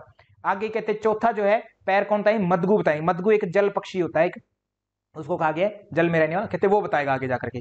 तो ब्रह्म का चतुर्थ पाद किन्होंने बताया, मदगु ने। कहता प्राण, चक्षु, श्रोत्र और मन, कहते इस रूप में सर क्या वह ब्रह्म जो है आयतनवान होकर के, आयतनवान मतलब शरीर में रहते हुए कहते व्यापक, आयतन शरीर को कहा जाता है, शरीर में कहते व्यापक है आयतनवान होकर के। तो इस प्रकार कहते ब्रह्म के 4 पाद हमने तुम्हें बता दिया और ब्रह्म की विद्या पता हो गई। तो अब ऋषिवर के पास वापस जाएंगे स्टोरी के माध्यम से। सर ये सब बैल बता रहे नहीं, वृषभ ने बताया, बैल ने एक पैर बताया था, दूसरा पैर अग्नि देवता ने बताया था, तीसरा पैर हंस ने बताया था विद्या, मदगु ने चौथा पैर बताया था। तो इस प्रकार कहते ब्रह्म को इन्होंने जान लिया। तब ऋषि के पास गए। अब गौतम ऋषि ने कहा कि बताओ गाय हो गई 1000, ठीक है। तो कहते अब तुम्हें मैं विद्या का उपदेश करता हूं, ब्रह्म विद्या का, ऐसा उपनिषद में आता है आगे। तो कहते ऋषिवर वैसे तो मेरे पास अब जानने को कुछ शेष नहीं रहा है, मैं सब कुछ जान चुका हूं आपकी कृपा से। इन मनुष्यों के अतिरिक्त मुझे इन्होंने जो है सब कुछ बता दिया। सब लोग मिले, हाँ ऐसा ही कंचन जी, ऐसे ही समझ सकते हैं ना। तो सब लोग मिले, तो इस तरीके से जो है सत्यकाम जवाली को सारा ज्ञान प्राप्त हो गया। मतलब गौतम ऋषि ने डायरेक्ट इनडायरेक्टली उनको ज्ञान प्रदान कर दिया। तो 4 पैर कौन कौन से, ये हमारे लिए इंपॉर्टेंट पार्ट है। और कल एक विद्यार्थी ने प्रश्न पूछा था कि सर आहार शुद्धो सत्व शुद्धि, इसका अर्थ क्या है? आपसे प्रश्न बन सकता है। पहला सिंपल प्रश्न क्या हो सकता है सर, आहार शुद्धो सत्व शुद्धि ये कहां से लिया गया, ये इंपॉर्टेंट टर्म थोड़ी सी कर लेते हैं। ईसावास्यो मिदम सर्वम यत्किन जगत्याम जगत, कहां था? ईसावास्यो उपनिषद का प्रथम। कुर्वन्नेवेह कर्माणि कहां था सर? ईसावास्यो उपनिषद में, है ना। और विद्या और अविद्या संभूति ईसावास्यो उपनिषद में, याद ही होंगी वो चीजें। तो दूसरी बातें और केन उपनिषद में ब्रह्म के बारे में आई थी। कठो उपनिषद में क्या क्या आई थी? न वित्तेन तर्पणीयो मनुष्य, है ना, न वित्तेन तर्पणीयो मनुष्य। और क्या आया था सर कठोपनिषद में? आत्मा के बारे में आया था, न हन्यति हन्यमाने शरीरे। और सबसे इंपॉर्टेंट उत्तिष्ठ जागृत प्राप्य व्रानि बोध शिरस्य धारा इव, है ना, ये चीज आ गई थी कठोपनिषद में। कठ के बाद में सर आया था मुंडक में। मुंडक में क्या आया था सर? एक तो आया था सत्यमेव जयते, सत्यमेव जयते बात आई थी 3/1/6 में। और क्या आया था? सत्यमेव जयते द्वास पूर्ण संयोजन सिखायो, द्वास पूर्ण संयोजन सिखायो कहाँ आई थी? श्वेता स्वत्र में आई थी 4/6 में। और मुंडक उपनिषद में भी आई थी 3/1/1 में, ठीक है। मांडुक्य में सर ओंकार की उपासना की गई थी, ईश केन कठ मुंडक मांडुक्य। एत्रेय में कुछ खास नहीं था। तैत्रीय की बात करें, तैत्रीय में सर क्या आया आपको मिला? मातृदेवो भव, पितृदेवो भव, देव और अतिथि देवो भव, आचार्य देवो भव, ये बातें मिली थी शिक्षावल्ली में। और पंचकोश आए थे। तैत्रीय के बाद में आया छांदोग्य, छांदोग्य में सर तत्वमसि मिला, सर्वम खलु इदं ब्रह्म मिला। और आहार शुद्धो सत्व शुद्धि, सत्व शुद्धो ध्रुवा स्मृति, स्मृति लब्धे सर्व ग्रंथि नाम विप्रमोक्ष स्तंभे, ये बात आती है। पूरा श्लोक हमारे काम का नहीं है, मंत्र हमारे लिए इंपॉर्टेंट है, ठीक है। कहते आहार के शुद्ध होने पर क्या होता है? सत्व शुद्धि। सत्व वैसे बुद्धि को बोला जाता है, ठीक है। सत्व मन को भी बोला जाता है, सात्विक गुण है ना, शुद्ध स्वरूप होता है मन का, शुद्ध स्वरूप। तो जब शुद्ध अवस्था में होता है मन तो सत्व शुद्धि बोला जाता है, ठीक है। आहार कहते जैसा खाए अन्न वैसा हुए मन, वो इसी लाइन की हिंदी है, आहार शुद्धो सत्व शुद्धि, ठीक है। आहार शुद्ध होगा तो कहते सत्व शुद्ध हो जाएगा आपका, सत्व शुद्ध हो जाएगा तो ध्रुवा स्मृति, स्मृति की प्राप्ति होगी, निश्चल स्मृति की।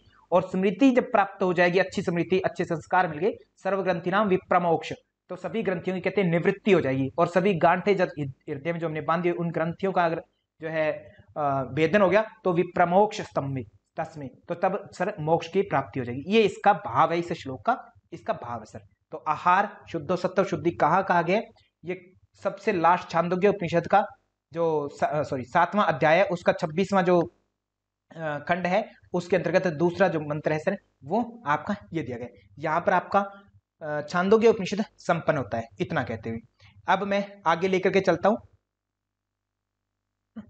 आगे प्रश्न पूछते हैं, तो सभी विद्यार्थी प्रश्नों का उत्तर जरूर देंगे भाई, ये सबसे इंपॉर्टेंट पार्ट होता है हमारा प्रश्न उत्तर करना। क्योंकि आप जो पढ़ते हैं उसकी क्या गारंटी कि आपने सही पढ़ा या नहीं पढ़ा है? केवल पढ़ना इनफ नहीं है, उत्तर देना भी एक कला होती है। ऐसा नहीं कि आपने पढ़ लिया और हर चीज का उत्तर दे देंगे, ये भी अपने आप में एक कला है। तो सभी विद्यार्थी अपनी कला का प्रदर्शन करेंगे अभी। ओके सर, तो 2017 में प्रश्न पेपर 1 में जो प्रश्न आए थे, है ना, उसका प्रश्न का उत्तर करेंगे सर। ये कुछ प्रश्न इनमें से आप कर चुके हैं, फिर भी एक बार दोबारा देख लेंगे, कुछ नया हमारे लिए निकल जाए। ओके, तो ईसावास्य उपनिषद के अनुसार कौन सा अभ्यास अमृत तत्व की उपासना प्राप्ति करवाता है सर?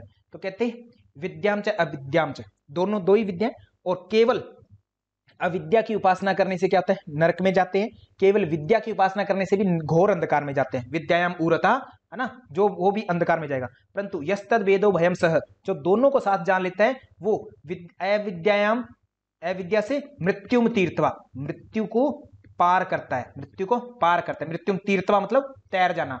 और विद्यायाम अमृतम अश्नुते, अमृत की प्राप्ति करता है। ऐसी बात आई थी, ठीक है। एक साथ जानने से, ये जरूरी बात है, एक साथ जानने से, बहुत गहराई की बात है, इसको एक साथ जानने पर ही। अलग अलग जानोगे तो सर ये खतरनाक चीज है, मतलब एक चीज पर आप डिपेंड नहीं हो सकते, सभी चहुमुखी ज्ञान होना चाहिए आपके पास। ऐसी अविद्या, विद्या को डिनोट किया गया था विद्या संभूति के रूप में बताई गई थी। अगर हम जोड़ के देखें तो, अविद्या को जोड़ के देखें तो ऐसा बताया नहीं गया था, हम अपना दिमाग लगा रहे हैं एक्स्ट्रा, उसके अनुसार हमें पता लग रहा है। और असंबुद्धि को सर अविद्या से जोड़ सकते हैं। असंबुद्धि का अर्थ था विनाश, जिसमें देवता पित्र आदि आगे जो विनाशशील है, जो हम मूर्ति आदि बनाते हैं उनको विनाश, मतलब उस तरीके से। और संबुद्धि के रूप में सर वह परमेश्वर जो कि समान भाव से रहता है, उसका कभी विनाश संभव नहीं है सर, जो जैसा था वैसा ही रहेगा हमेशा, संबुद्धि। ठीक है। तो पूछा गया था अमृतत्व, अमृतत्व कहां से मिल रहा है, विद्या से सर। तो हालांकि अन्य जगहों पर आपको वैराग्य, विवेक आदि को अच्छा बताया जा सकता है, परंतु इस ईशावास्य उपनिषद में आपको विद्या ही उत्तर आपका राइट होगा। क्लियर है प्रिय विद्यार्थियों, बहुत ही बढ़िया। डॉक्टर रीना जी, नीतू जी, प्रिंस जी, आदरणीय yoga fit tuber Kaushila ma'am, ठीक है, निखिल शर्मा सर, बहुत ही बढ़िया, श्रीता कुमारी जी, ओके। तो सभी विद्यार्थियों का स्वागत है कक्षा में। आगे नेक्स्ट बबीता जी, बनीता जी हैं क्या, हाँ जी। 4th नंबर प्रश्न है, मतलब 2017 में पेपर 1 में पूछा गया था, हाँ जी, इसका उत्तर देंगे।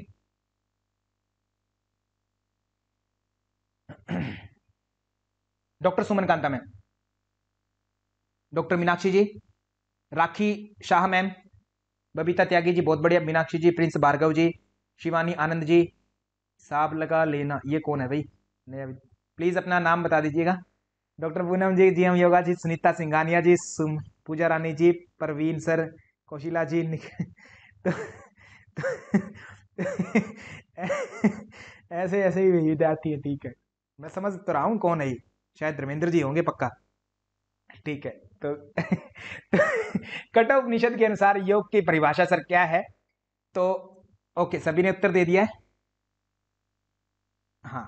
तो हमें याद है यदा पंचावतिष्ठन्ते ज्ञानानि मनसा है, ज्ञानानि का मतलब क्या था, अब संस्कृत का टर्म भी ध्यान रखिए, ज्ञानानि मतलब पंचावतिष्ठन्ते, 5 ज्ञानानि, कौन सी है सर, 5 ज्ञान इंद्रियां। और सभी बच्चों को बहुत अच्छे से पता होना चाहिए ज्ञान इंद्रिया 5 कौन सी है। और ऐसे प्रश्न आपसे पूछे कैसे जाएंगे, बताओ निम्न में से कौन सी ज्ञान इंद्रिय नहीं है, या कौन सी कर्म इंद्रिय है, या कौन सी नहीं है। ऐसे ही प्रश्न आपसे 100% चांस होते हैं गलत होने के, 100% बोल रहा हूं, 1% कम भी नहीं किया, गलत होने के चांस बहुत होते हैं। क्यों, क्योंकि आप ऐसे प्रश्नों को हल्के में ले जा, अरे ये तो हो ही जाएगा, अब आता है, ये तो मेरे को आता है, बहुत बार रिपीट किया था, और तुरंत किसी और चीज पर कमेंट कर क्लिक कर देते हैं, उत्तर गलत, इजी से इजी प्रश्न गलत हो जाता है, बहुत दुख होता है, नींद नहीं आएगी बाद में, है ना। तो इसीलिए जो आता नहीं है वो गलत हो जाए चलेगा राखी मैम, बट जो आता है वो गलत हो गया, भाई नींद नहीं आने की, है ना, पूरा सेमेस्टर 6 महीने जब तक अगला एग्जाम नहीं होता चैन नहीं आएगा। तो इसलिए कोशिश करना अपने अटेंशन को बनाए रखने के लिए, और उसके लिए आपका प्रैक्टिकल पार्ट मजबूत होना बहुत जरूरी है सर, और वो आपके अलावा कोई भी मजबूत नहीं कर सकता, कोई भी। तो प्रैक्टिकल करते रहिएगा डॉक्टर मीनाक्षी जी ना। आगे तो ज्ञानानि से है 5 ज्ञानेंद्रिया, कौन कौन सी है सर, कौन कौन सी ज्ञानेंद्रिया, संस्कृत नाम पता होना चाहिए, कान कर्ण है, बिल्कुल, क्या और कह सकते हैं, श्रोत्र कह सकते हैं हम इनको, है ना, ठीक है, कर्ण इंद्रिय, और कर चक्षु इंद्रिय, चक्षु, चक्षु को आंख बोलते हैं, और क्या होता है जीवा, जीवा को जीव या जीव भी बोलते हैं, ये याद रह जाएगा आपको।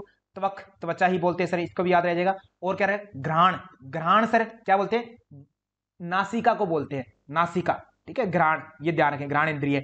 और क्या बच गया आपका, त्वक हो गया, जीवा हो गया, हाँ 5 हो गई, ठीक है, कर्ण चक्षु जीवा त्वचा और घ्राण इंद्रिय, ये 5 सर ज्ञान इंद्रिय हैं। और कर्म इंद्रिय कौन सी है, पाणी पाद पायु उपस्थ और वाक, ये 5 कर्म इंद्रिय जिनसे कर्म होता है आपका किसी न किसी तरीके का। तो 5 ज्ञान इंद्रिय, योग की परिभाषा क्या है, 5 ज्ञान इंद्रियां प्लस में मन और प्लस में बुद्धि, ज्ञानानि मनसा सह बुद्धिश्चैन विचेष्टेते इति परम तामाहु परमः गति, ये परम गति, और इसी परम गति को हम क्या कहते हैं, ताम परम गति मन्यते योगम इति मन्यते, डॉक्टर मिश्रा जी।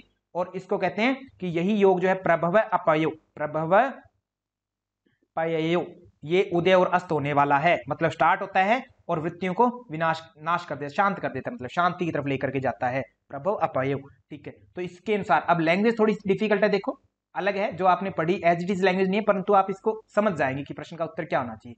इंद्रियों, मन और बुद्धि पर नियंत्रण सर, कठोपनिषद के अनुसार यही योग की परिभाषा है। महर्षि पतंजलि की क्या है सर योग की परिभाषा? उन्होंने कहा है योग की परिभाषा में वृत्तियों का निरोध होना, इतना ही कहा है। और हठ रत्नावली के अनुसार चित्त की वृत्तियों का निरोध होना क्या कहलाता है? चित्त वृत्तियों का निरोध। आंचल डागर जी, चित्त की वृत्तियों का निरोध होना क्या कहलाता है? सुनीता सिंघानिया मैम, श्वेता रतूरी मैम, श्वेता रतूरी जी बहुत बढ़िया, Mahak Sharma ji, Prince Bhargav sir, Praveen sir बहुत ही बढ़िया। ओके, महायोग, महायोग कहलाता है। ठीक है, एक एक टर्म ध्यान रखनी है। ओके, हमारा प्रश्न क्लियर है और कोई चीज से हमें डिस्कस करने की आवश्यकता ही नहीं है, कोई चीज नहीं है इनमें। अब आता है नेक्स्ट प्रश्न, ये आपने कर चुके हैं परंतु फिर भी एक बार देख लेंगे। तो वेदों के उपखंडों को सर किस प्रकार व्यवस्थित करते हैं? नाम शबाना, इस तरीके से याद किया, श ब आना, आ न, इस तरीके से याद कर सकते हैं। तो श से सर संहिता आप नोट कर लेंगे, ब से सर ब्राह्मण ग्रंथ, ऐ से सर आरण्यक ग्रंथ, और न से उपनिषद, नैशर उपनिषद में ही आता है। इस तरीके से याद कर ले, या कोई और ट्रिक आपको अच्छी लगे वो जिस भी तरीके से याद करें कर सकते हैं। संहिता सर कहां पर है? 4 नंबर पर है, याद हो गया। ब्राह्मण ग्रंथों को क्या बोला गया? 3 बोला गया, 3 कोड हो गया। आरण्य ग्रंथों को क्या बोला गया? 2 बोला गया। उपनिषद को क्या बोला गया? 1। तो 4 3 2 1 ये सीक्वेंस होगी जहां पर वही उत्तर राइट होगा। उत्तर देना अपने आप में एक कला है विद्यार्थियों, ये ध्यान रखना हमेशा हमेशा के लिए। ठीक है, सभी प्रश्नों में, बहुत सारे एग्जाम में प्रश्न मिलेंगे जहां विचलित हो जाओगे क्या उत्तर दें। तो अगर कला आपके पास उत्तर देने की, तो सर कितना ही गंभीर प्रश्न हो आपका उत्तर राइट हो जाएगा। बहुत चांसेस हो जाते हैं इसके, क्योंकि उत्तर तो आपके सामने ही ना, 4 में से एक ही होना है, बस उसको छांटना है तरीके से। और आगे चलते हैं। ठीक है, तो नेक्स्ट प्रश्न, तो जो भी कलाकार है वो इसका उत्तर देगा भाई ना। ओके, तो डॉक्टर पूनम जी का उत्तर नहीं आ रहा है। ओके, तो सभी विद्यार्थीगण, अब सबका नाम मैं नहीं ले पाता भैया अभी आजकल है ना, तो मैं माफी चाहूंगा। अंशिका पांडे जी, अभिषेक सर आपका कक्षा में स्वागत है। ध्याना भंडारी जी बहुत ही अच्छा लगा आप कक्षा में आए। दिव्यांशी खंडेलवाल जी, आदरणीय जीएम योगा मोनिका जी, हिमानी मैम, ज्योति तोमर जी, कौशिला जी, महक पवार जी, महक शर्मा जी, मोनिका चौधरी जी, नेहा प्रजापति जी, निखिल सर, निरंकार जी, पूजा रानी जी, प्राची जी, बहुत ही ज्यादा है ना। आगे तो इसका प्रश्न पर आते हैं, स्मिता गुप्ता जी। तो प्रश्न क्या है सर, कहां का प्रश्न है ये? पहली बात तो ये डॉक्टर मीनाक्षी मैम, अंशिका पांडे फैजाबाद से, आपको अगर प्रश्न आता है तो पहला प्रश्न ये है कि सर ये प्रश्न कहां का है, वो आपके दिमाग में क्लिक करना चाहिए। सर याद आ गया, ये कहां का है? कठोपनिषद का है। कठोपनिषद का आत्मानाम रथिनम तु विद्धि, आत्मा क्या है सर? रथ है। शरीरम रथमेव तु, शरीर को क्या जानो? आत्मा सर रथी है, सॉरी, शरीरम तु रथमेव तु, शरीर रथ है। और आगे क्या कहता है? बुद्धिम तु सारथी, बुद्धि क्या है? सारथी जानिए। ठीक है, मन है प्रग्रहमेव च, मन है प्रग्रहमेव, ऐसे कैसे लिख देता हूं ताकि कल को प्रग्रह शब्द से आपको बता दिया जाए, ऐसे एग्जामिनर फंसाने की कोशिश करे संस्कृत शब्द से, तो आप जाने प्रग्रहमेव। प्रग्रह मीन्स आपका प्रग्रह एव कि मन ही लगाम है, ऐसे एव है ना, प्रग्रह मतलब अपनी लगाम के रूप में। ठीक है, और मन है ये हो गया। आगे क्या था? मन के बाद में था अपना, हाँ, इंद्रियाणी अयान हयानुर्विश्या, इंद्रियां क्या है? हयान, इंद्रियां हयान, हयान मतलब घोड़े, ये हमने कल बात कर ली थी, घोड़ों को यान बोल देता है। और विषयांस्ताशु गोचरान, और विषयों को क्या बोला गया?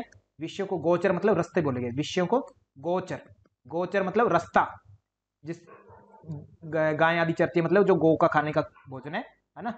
ठीक है, रास्ता कह दिया इसको, वो कह दिया आप क्या बोलेंगे?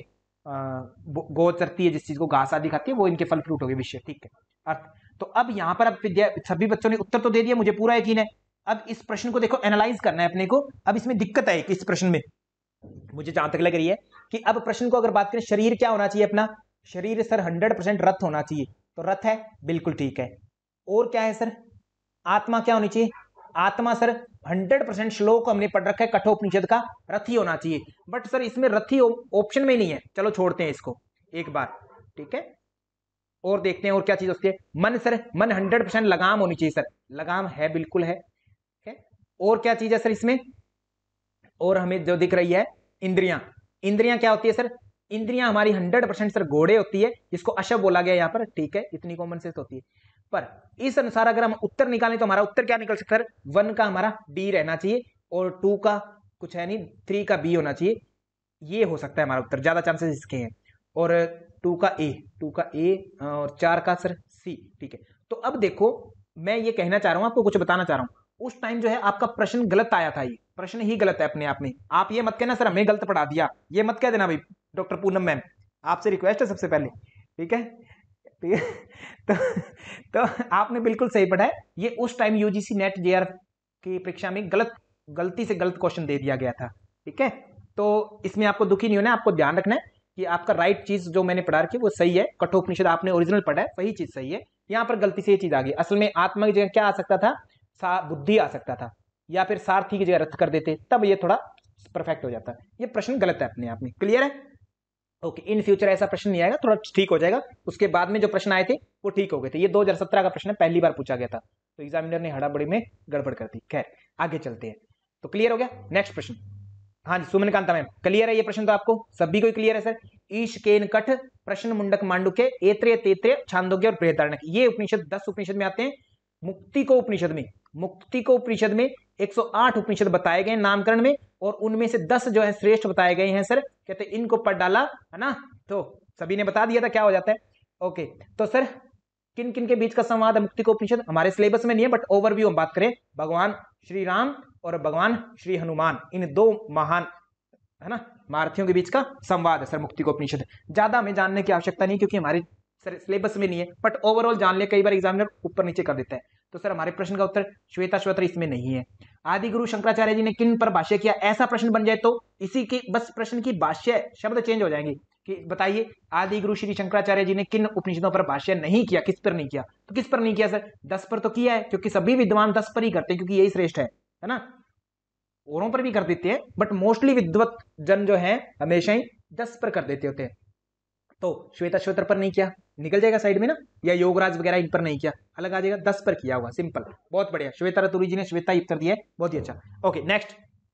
हाँ जी, प्रश्न का उत्तर जल्दी से।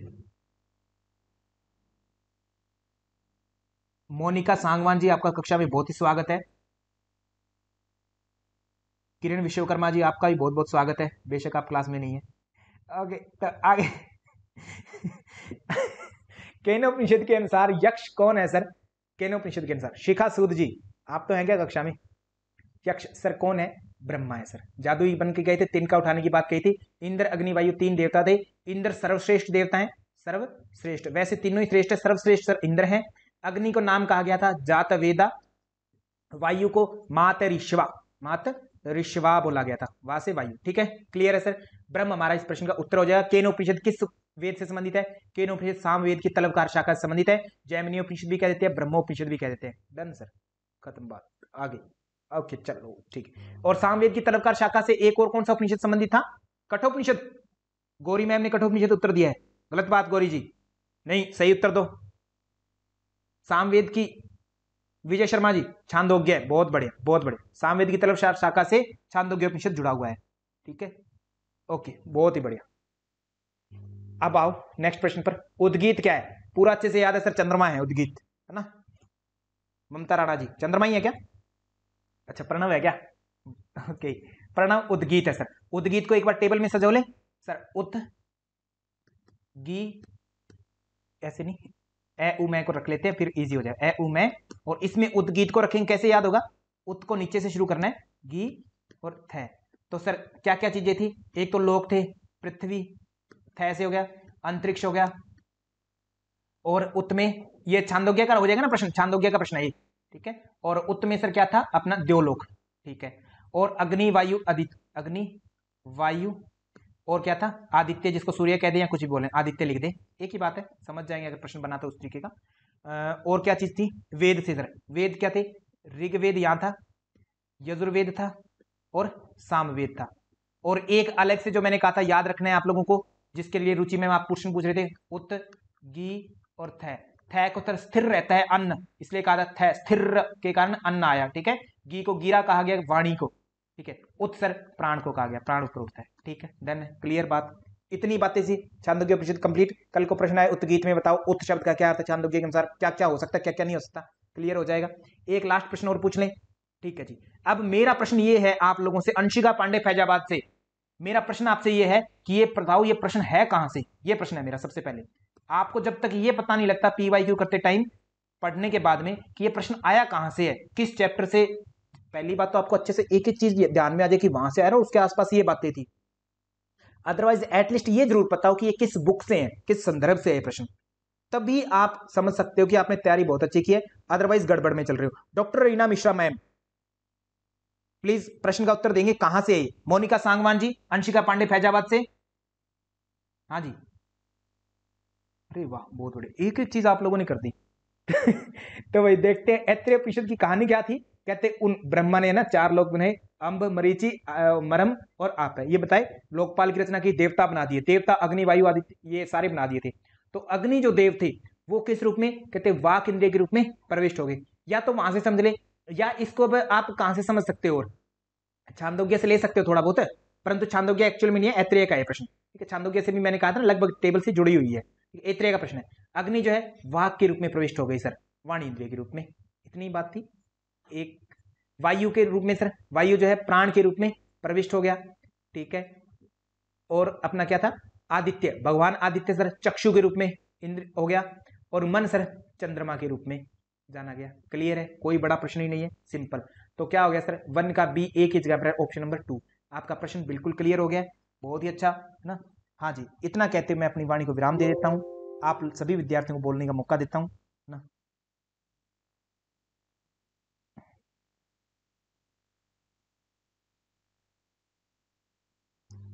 ठीक है जी, आपका कोई प्रश्न है तो पूछ सकते हैं। डॉक्टर रुचि मैम आपने कोई प्रश्न किया था, प्लीज आपका प्लीज प्रश्न अगर क्लियर नहीं हुआ तो आप पूछ सकते हैं। हाँ जी मैम। सर ये बोल रहे थे कि ये जो क्वेश्चन है यही वाला उद्गीत वाला, सर इसको जब नीचे से इसको क्रम को अरेंज करेंगे तो ये प्राण जो सबसे पहले आता है इसको क्या बोलेंगे? उद्गीत तो हो गया सामवेद में, और गी हो गया आदित्य में, दो में था आ गया, और ये प्राण में क्या आएगा सर, ये पूछ रहे थे। मैं अभी भी आपका प्रश्न नहीं समझ पा रहा, पता नहीं आप क्या बोलना चाह रहे। कोई प्रश्न समझा है क्या कोई विद्वान इनके प्रश्न को? सर मैं यही एक बार स्लाइड ही छांदोग्य निकाल लेता हूँ ना, जो स्लाइड निकाल लेता हूँ, 1 मिनट। जो हाँ अब बताओ छांदोग्य मैम, अब बताओ अरेंज करने के लिए रुचि मैम। उद्गीत का सर जो हाँ हाँ, आपने बोला था सर। आपका नेटवर्क कम है या मेरी साइड से कम है? मेरी आवाज क्लियर है ना सभी को? जी हम्म,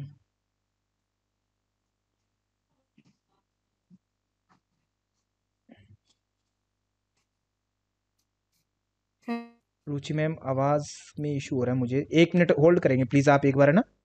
थोड़ा सा मैं, शायद मेरी साइड से इशू है, 1 मिनट।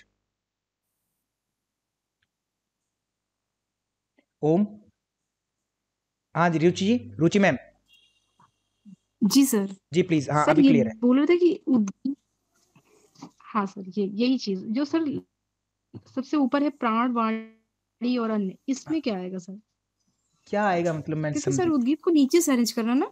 हाँ हाँ सर ये उद तो हो गया हमारा सामवेद, हाँ और गी हो गया आदित्य, और ये हाँ। था हो गया दो, और फिर ये प्राण में क्या, प्राण वाला फर्स्ट वाला नहीं समझ पा रहे हैं। सर नमस्ते, ये बोल रहे हैं कि ट्रिक पूछ रहे हैं कि अच्छा प्राण ट्रिक, और इसकी वाणी और देखो अन्न ये की कोई सभी चीजों की ट्रिक ट्रिक नहीं बनती रुचि मैम, ये तो आपको एज इट इज याद करना सर पड़ेगा। ये मैंने बस याद करने का तरीका बताया है, ए उ मैं से जोड़ के याद कर सकते हो, ध्यान बिंदु याद कर लिया ना, तो ये इजी हो जाएगा याद करना आपके लिए। अलग से sir please ma'am. Excuse me sir. Sir मैं बोलना ये चाहती हूँ कि जैसे सर इसको ट्रिक ऐसे कर सकते हैं कि ये पृथ्वी जैसे है, अन्न यहाँ पृथ्वी जी है ना, स्थूल है, ओ वाओ, और हाँ जी मैम। वाणी अंतरिक्ष पे सर, जी जी मैम। एंड जो प्राण है वो और ऊपर के लोक से, मतलब द्योलोक, मतलब ब्रह्म हाँ है, जी हाँ जी हाँ जी। तो उससे भी तो हो सकता है ये एक हाँ तरह से ट्रिक। हाँ बिल्कुल बिल्कुल, ऐसे कनेक्ट कर सकते हो रुचि मैम कि अन्न थोड़ा स्थूल हो गया हाँ सर, वाणी तो जी आकाश, अंतरिक्ष, आकाश, जी वाणी, मैम। वाक, हाँ जो भी जी है, और प्राण फिर उससे अगले लोक, उद्योलोक में सर, जी जी बिल्कुल। ब्रह्म। जी हाँ, ऐसे रुचि मैम डॉक्टर सुमन कांता मैम बता रहे हैं, इस तरीके से आप याद कर सकते हो कि पृथ्वी में अन्न उगता है, तो ये अन्न थ के रूप में कनेक्ट कर लेंगे। आकाशवाणी होती है, आकाश मतलब अंतरिक्ष के रूप में आप जो है वाणी होगी घी से, और उत्प्राण के रूप में फिर ये बचा, ऐसे याद कर ले। बाकी आपको जैसा उचित लगे वैसे याद कर सकते हैं। जी जी मैम। सुमन नहीं कांता सर ये ट्रिक सही लग रही है। ओके चलो, Suman Kanta ma'am thank you so much, आपने इतना इजी कर दिया हमारे लिए। Thank you ma'am, thank you sir. Thank you. हाँ जी, यही प्रश्न था क्या रुचि मैम, इतना इजी प्रश्न क्यों पूछते होते हो आप? नहीं सर, वो समझ में नहीं आ रहा था कि मतलब इसमें तो ये हो गया, उद्गीत 3 में तो सेट हो गया, पर ये प्राण में क्या सेट होगा ये नहीं अच्छा समझ अच्छा पा रहे थे। अच्छा अच्छा, अभी तो क्लियर हो गया ना मैम? जी